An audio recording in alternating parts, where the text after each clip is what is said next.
মাছ চাষের সবচেয়ে গুরুত্বপূর্ণ বিষয় হচ্ছে রেণু। আর রেণুর সবচেয়ে গুরুত্বপূর্ণ বিষয় হচ্ছে রেণু খাদ্য। রেণু খাদ্য আমরা কি খাওয়াবো এই সম্পর্কে অনেকেই জানতে চাচ্ছিল। তো সেক্ষেত্রে রেণুকে অবশ্যই রেণু ফিড দিতে হবে, কারণ রেণু খুব সংবেদনশীল এবং খুব দ্রুত বৃদ্ধি পায় ওই সময়টা। তো সেক্ষেত্রে যদি আমরা রেণু খাদ্য দিই তাহলে মাছের গ্রোথটা সবটাই ঠিক থাকবে। কিন্তু প্রান্তিক পর্যায়ের অনেক জায়গায় রেণু ফিড অ্যাভেলেবেল থাকে না। তো সেক্ষেত্রে রেণুকে আপনারা খৈল প্রয়োগ করতে পারেন। খৈলের প্রোটিন পার্সেন্টেজ 32 থেকে 34% থাকে, সেক্ষেত্রে রেণু ভালো হতে পারে। রেণু, ধানি এবং চারাপোনা সম্পর্কে যে কোনো ধরনের তথ্য বা পরামর্শের জন্য লাবিব মৎস্য হ্যাচারির স্ক্রিনে দেওয়া নাম্বারে অথবা ডেসক্রিপশনে দেওয়া নাম্বারে সকাল 10টা থেকে রাত 10টা পর্যন্ত আপনারা যোগাযোগ করতে পারবেন।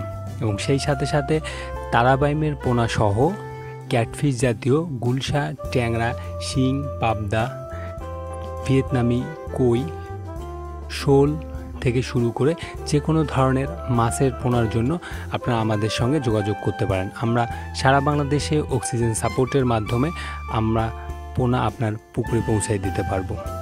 তো রেণুকে খাদ্য দেয়া অবশ্যই 3 বেলা দিতে হবে, কারণটা হচ্ছে যে রেণু যেহেতু খুঁজে খুঁজে খাদ্য সংগ্রহ করতে পারে না, তাই রেণুকে খাদ্য দেওয়ার সময় অবশ্যই 3 বেলা খাদ্য দিতে হবে এবং সেই সাথে সাথে রেণুকে সম্পূর্ণ পুকুরে খাদ্য ছিটিয়ে দিতে হবে।